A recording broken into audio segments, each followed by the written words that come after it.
controle e intervenção, esterilização forçada e a tutela do Estado sobre o corpo da mulher. Sergei Monin. 3 casos de esterilização involuntária que vieram à tona somente no último mês reabrem feridas sobre o arbítrio do poder público e hospitalar em relação aos direitos reprodutivos da mulher.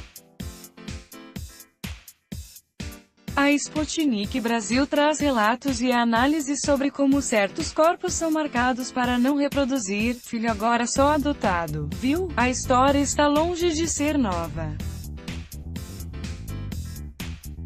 A prática de laqueadura involuntária em mulheres atravessou diversos períodos da história do país e deixou marcas de violência e angústia em muitas mulheres Brasil afora.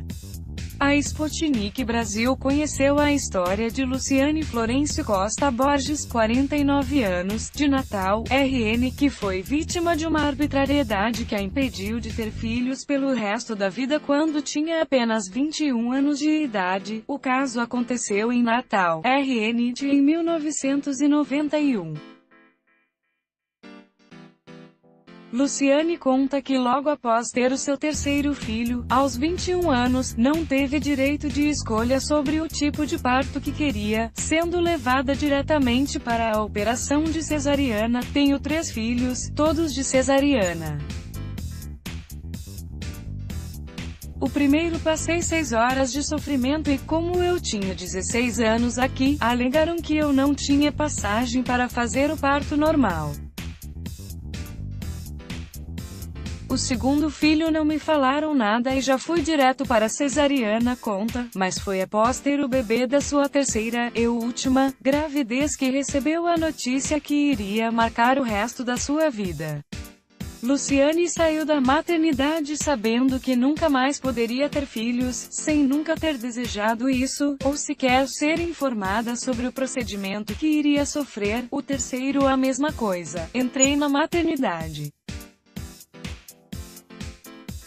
e já fui também direto para a cesariana. Não me perguntaram nada se iam fazer a laqueadura.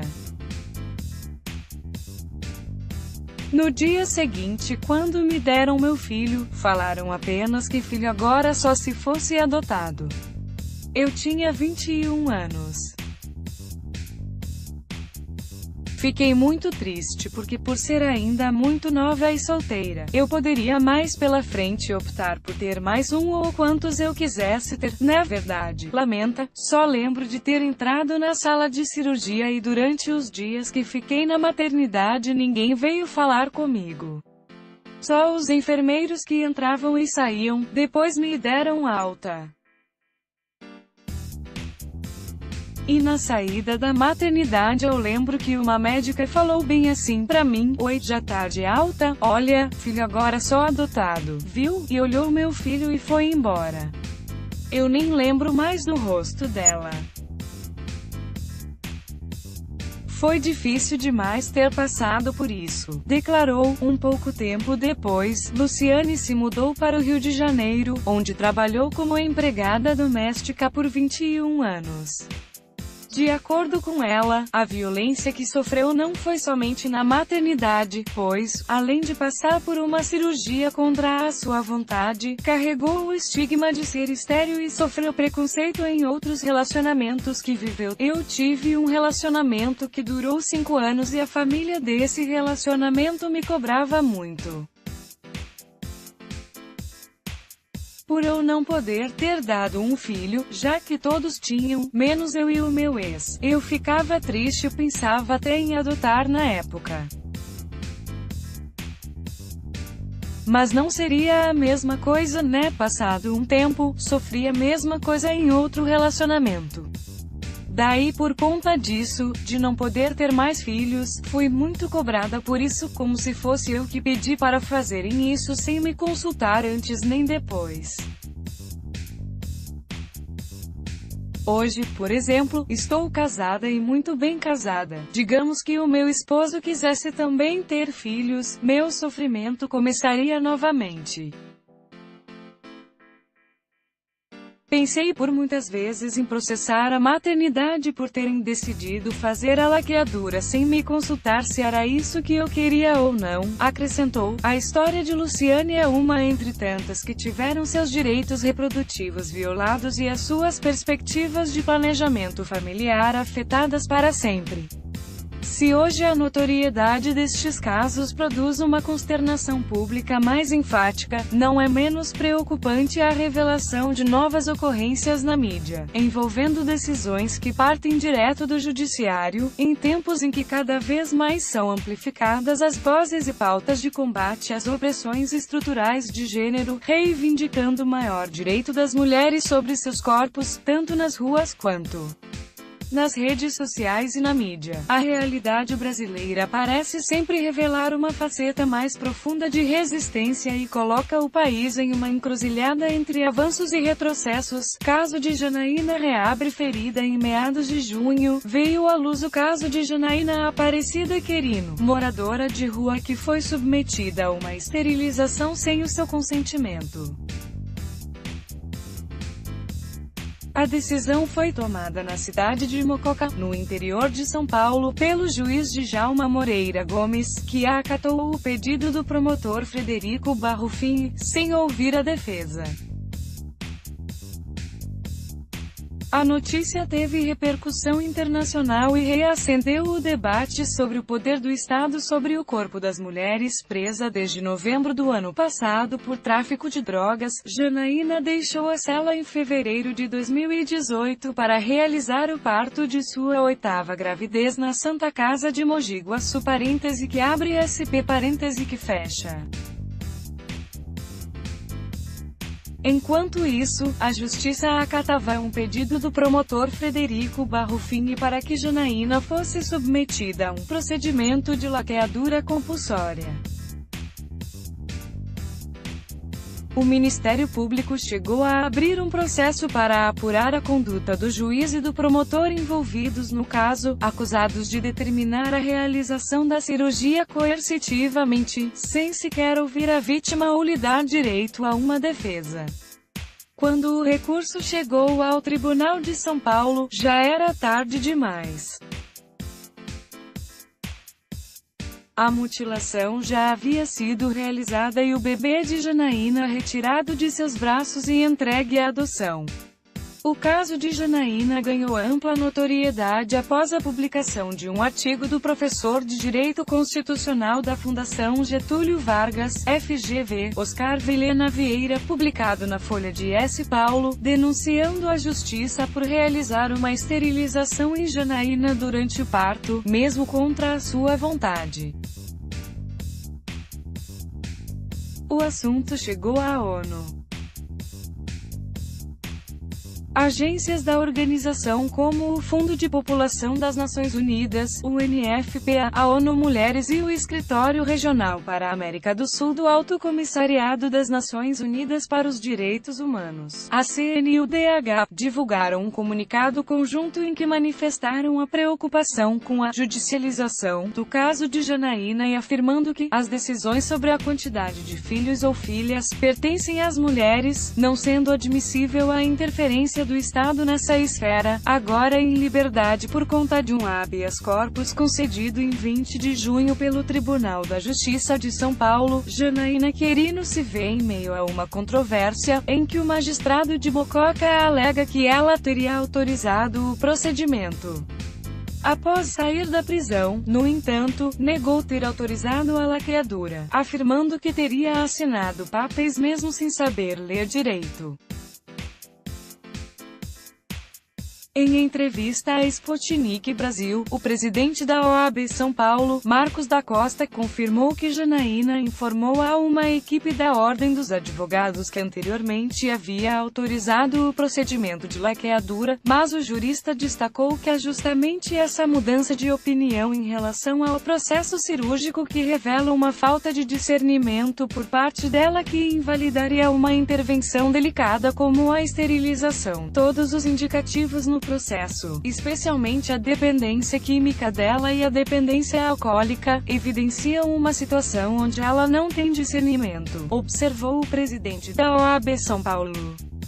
Marcos da Costa destaca ainda que, o fato de ela querer ou não querer é algo que foi superado pela determinação judicial, sendo ela obrigada a fazer a laqueadura, quisesse ou não quisesse, foi uma ordem judicial para a promoção dessa mutilação no corpo da mulher, acrescenta o advogado, fazendo referência aos atos do processo. De acordo com o processo, o promotor Frederico Barro Fini afirma que, independentemente da vontade da paciente, a operação deveria ser feita por determinação da Justiça, não resta alternativa ao Ministério Público senão o ajuizamento da presente ação para compelir o município de Mococa a realizar a laqueadura tubária em Janaína, bem como para submetê-la a tal procedimento mesmo contra a sua vontade, tudo em conformidade com o disposto na Lei nº 9.263/96 avos e preceitos constitucionais que consagram a saúde como dever do Estado e direito de todos, diz a ação civil pública. Da omissão à objetificação é importante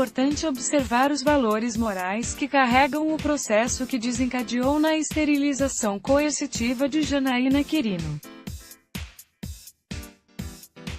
De acordo com o promotor de justiça Frederico Lissa R. Barro Fini, a laqueadura era a única forma de proteger a vida de Janaína Quirino, justificando que ela apresentava sinais de dependência química e vivia uma vida desregrada. O presidente da OAB São Paulo, Marcos da Costa, destaca que, em nenhum momento do processo, se preocupou com a vida da mulher ou com a restauração de sua dignidade e cidadania. Não é um processo que constata que tem uma senhora com dependência que precisa de tratamento para recuperar sua capacidade de cidadania. Ela foi tratada no processo como um objeto. Em nenhum momento se definiu que ela pudesse sofrer um tratamento, uma internação compulsória que pudesse ajudá-la a superar o vício alcoólatra e o vício químico, para que ela seguisse a vida dela e pudesse voltar à cidadania plena e tomar a decisão se queria engravidar ou não queria engravidar, argumenta, simplesmente se abandonou a mulher.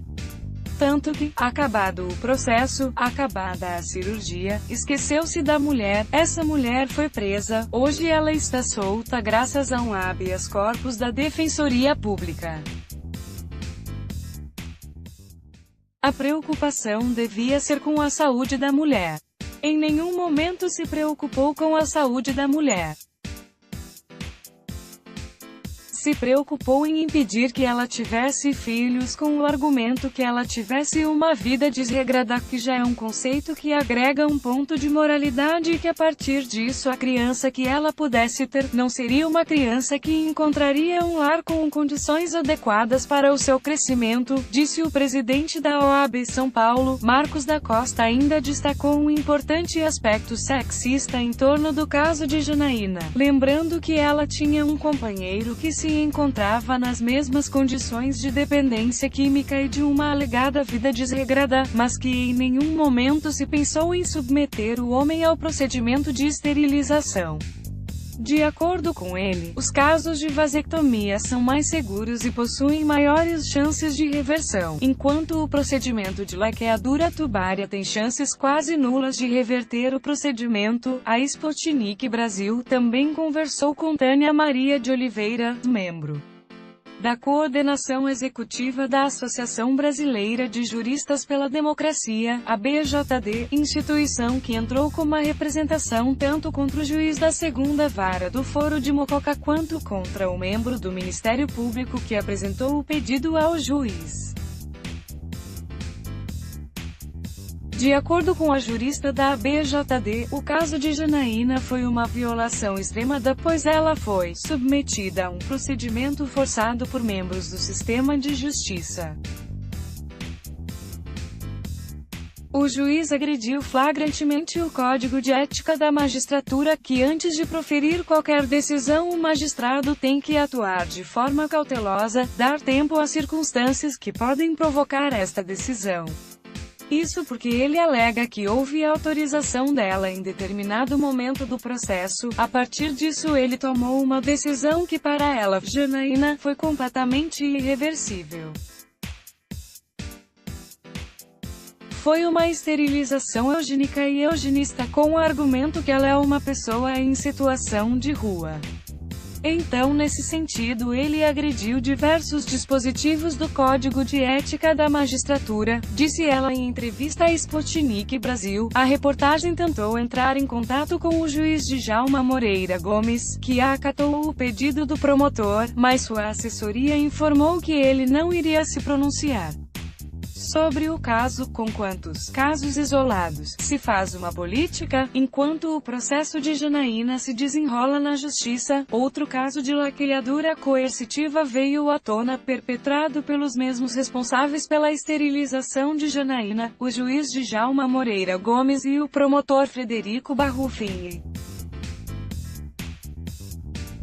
Em processo envolvendo Tatiane Monique Dias, de 23 anos, o promotor afirma que por já ter um filho e estar grávida do segundo, ela teria uma tendência a ter nova prole, pois não tem condições de avaliar as consequências de uma gestação. Tatiane chegou a assinar um termo afirmando que estava ciente da cirurgia. No entanto, a justiça afirma ao mesmo tempo que Tatiane era incapaz, por sofrer de retardo mental moderado, e não ter condições de cuidar e educar os filhos. Além destes dois casos do magistrado de Mococa, no mesmo mês de junho foi descoberto um novo caso de lacreadura involuntária no Distrito Federal, realizado ainda em 2008, durante um processo de cesariana, também com uma mulher que já havia passado por mais de uma gravidez, dando à luz a sua terceira criança. Por conta de uma doença genética, a criança nascida 10 anos atrás não resistiu e morreu com apenas 8 meses. Ao tentar engravidar posteriormente, a mulher, que não teve o nome revelado, descobriu que as tentativas seriam em vão, pois havia sofrido uma lacreadura que nunca autorizou, e da qual nem tinha conhecimento. De acordo com o laudo pericial transitado e julgado no Tribunal de Justiça do Distrito Federal e Territórios, TJDF-T, a lacreadura tubária, esterilização cirúrgica, foi realizada sem o consentimento da autora ou de seu companheiro. O paralelo entre os casos é imediato. Mulheres em situações de vulnerabilidade, que passaram por no mínimo uma gestação, tendo cerceado o seu direito de ter outros filhos. A argumentação jurídica para determinar o procedimento também segue a mesma linha, a suposta tendência para que essas mulheres engravidem novamente e a falta de condições para cuidar da prole. Retórica à parte, a lei proíbe explicitamente o procedimento de lacreadura durante o parto, o que deixa transparente o critério seletivo da mão do Estado e sobre quem recai o seu peso. A antropóloga e professora da Faculdade de Direito da Universidade de Brasília, AMB, Débora Diniz, disse à Sputnik Brasil que os casos de esterilização involuntária têm dois aspectos de tensão. Em primeiro lugar, ela disse que não considera que a esterilização involuntária possa ser uma prática corriqueira, mas que, apesar da sua excepcionalidade, chama muita atenção pelo seu absurdo e violência. Por outro lado, a especialista identifica um padrão na ocorrência desses casos, mesmo esses casos mais raros têm um padrão de acontecimento. São dois perfis de mulheres que correm o risco de serem violentadas dessa maneira. Um é o perfil como é o de Janaína, que é uma mulher pobre, uma mulher negra, uma mulher que estava no sistema prisional, inclusive, e que parece um corpo a ser alienado pelo poder médico e pelo poder do Estado. Que é sempre essa mulher pobre que não pode ter filhos, destaca. Há um outro grupo de mulheres que há algum registro que essa prática é um pouco mais recorrente, mantendo o seu caráter de excepcionalidade, que é entre mulheres com deficiência. Ou seja, nós temos dois grupos de mulheres em que há um maior risco de uma prática tão violadora quanto essa. É claro que essa mulher com deficiência pode ser uma mulher de rua, pode ser uma mulher negra, o que amplifica a sua vulnerabilidade, completa a antropóloga. Já o presidente da OAB São Paulo não escondeu a preocupação sobre a revelação das recentes ocorrências e informou que foi dado início a uma investigação se esses casos eventuais recém-divulgados representam sintomas de uma política mais abrangente. Nós solicitamos à Corregedoria do Tribunal de Justiça que fizesse uma correição extraordinária na vara para identificar outros casos eventuais que possam ter ocorrido. Agora, além da preocupação individual dessa senhora que teve os seus bens pessoais violados, há uma questão de fundo que é isso: até que ponto que isso não constitui uma evidência de uma política de controle de nascimentos, disse Marcos da Costa à Sputnik Brasil. A eugenia veste toga, casos de laqueadura têm histórico de alvos definidos, mesmo se partirmos da hipótese de que os casos de esterilização forçada são realmente casos mais isolados. Apesar da recorrência explícita durante o mês de junho deste ano, ainda assim torna-se urgente discutir o que motiva tais práticas, tendo em vista que tais casos obedecem a padrões definidos. Para isso, se faz necessário traçar um paralelo entre as tensões sociais do país no passado e no presente. As histórias de laqueadura coercitiva revelam o grau de naturalidade com que autoridades médicas e jurídicas muitas vezes decidem sobre o corpo das mulheres em casos em que se presume uma suposta vulnerabilidade da paciente. Mas a falta de uma proteção legislativa específica para defender a autonomia em relação ao planejamento reprodutivo também pode ser vista como um efeito de um período histórico muito marcante no Brasil durante o século XX, que presumia abertamente um controle populacional baseado em critérios de raça e classe. As permanentes questões que envolvem as discussões sobre discriminação racial e social no Brasil comumente giram em torno de um presente mal resolvido com sua herança histórica.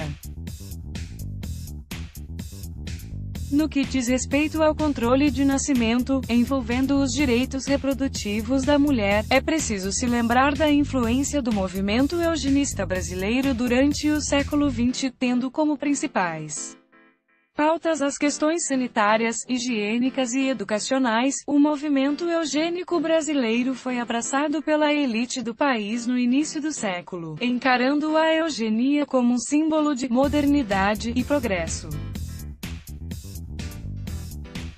Entre os temas abordados por este movimento, se encontravam pautas como educação higiênica e sanitária, a seleção de imigrantes, a educação sexual, o controle matrimonial e da reprodução humana e debates em torno da miscigenação, branqueamento e a regeneração racial.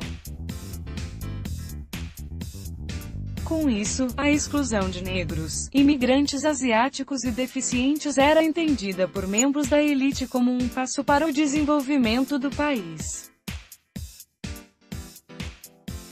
No que diz respeito ao controle populacional, a médica de família Thaís Machado Dias, da ONG Coletivo Feminista de Saúde e Sexualidade, disse em entrevista à Sputnik Brasil que a intervenção por meio da esterilização forçada foi muito impulsionada pela teoria populacional neo-malthusiana, de acordo com a qual o crescimento populacional seria a causa do subdesenvolvimento e a pobreza.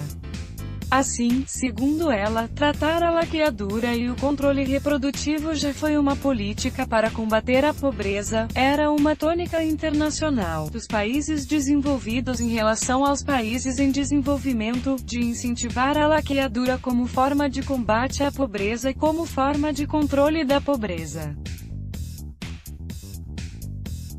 E isso historicamente foi assim na grande maioria dos países e no Brasil não foi diferente, explica Thaís Machado. Assim, vale lembrar as declarações de políticos e autoridades que reverberam nos últimos anos discursos alinhados com a lógica eugenista. Um caso emblemático neste aspecto saiu da voz do ex-governador do Rio de Janeiro Sérgio Cabral, pai de 5 filhos, que disse em 2007, quando ainda estava no cargo, que defendia o aborto como uma forma de conter a violência no Estado, afirmando que as taxas de fertilidade de mães faveladas são uma fábrica de produzir marginal. Você pega o número de filhos por mãe na Lagoa Rodrigo de Freitas, Tijuca, Meier e Copacabana, é padrão sueco. Agora pega na Rocinha, é padrão Zâmbia, Gabão, isso é uma fábrica de produzir marginal, o Estado não dá conta. Não tem oferta da rede pública para que essas meninas possam interromper a gravidez. Isso é uma maluquice, só declarou na ocasião. O atual presidenciável Jair Bolsonaro também defendeu abertamente ao longo dos últimos anos a esterilização como forma de combater a pobreza.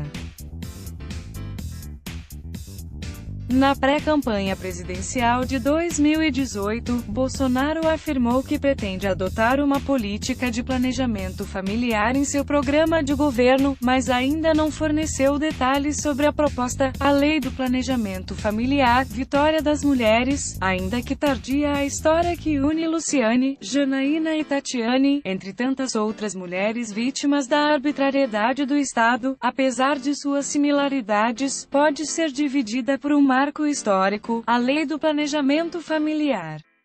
Se por um lado, durante boa parte do século XX não havia uma legislação clara que prevenisse os casos e amparasse as vítimas de esterilização involuntária, permitindo uma grande disseminação destas ocorrências, a partir de meados dos anos 90, as mulheres conseguem uma vitória importante para garantir um amparo legal. A lei que considera criminosa a prática de esterilização por vontade ou risco à vida e à saúde da mulher foi criada somente em 1996, sendo consequência de uma comissão parlamentar de inquérito instaurada em 1991 para investigar a esterilização em massa de mulheres no Brasil. De acordo com a legislação, é vedada a esterilização cirúrgica em mulher durante os períodos de parto ou aborto, exceto nos casos de comprovada necessidade por cesarianas sucessivas anteriores. Ou seja, se a Lei do Planejamento Familiar pode ser entendida como um divisor de águas no que diz respeito aos direitos reprodutivos da mulher, é notório que nos casos recentemente noticiados sobre laqueadura coercitiva houve uma ausência de consentimento ou direito de defesa das mulheres para contrapor a interpretação do judiciário sobre a legalidade dos processos, a criminalização do aborto e o paradoxo da defesa da vida, os recentes casos que flagram o legislativo autorizando laqueaduras coercitivamente aparecem como um paradoxal contraponto à lei que criminaliza o aborto, tendo em vista o seletivo argumento da defesa da vida. Com uma pesquisa de mestrado voltada para o pré-natal com usuários de crack, após anos trabalhando com internação involuntária, a médica de família Thaís Machado Dias, da ONG Coletivo Feminista de Saúde e Sexualidade, conversou com a Sputnik Brasil sobre os dilemas que surgem em relação à proibição do aborto em pessoas vulneráveis ao vício químico, e a política do Estado em relação ao planejamento familiar dessas populações.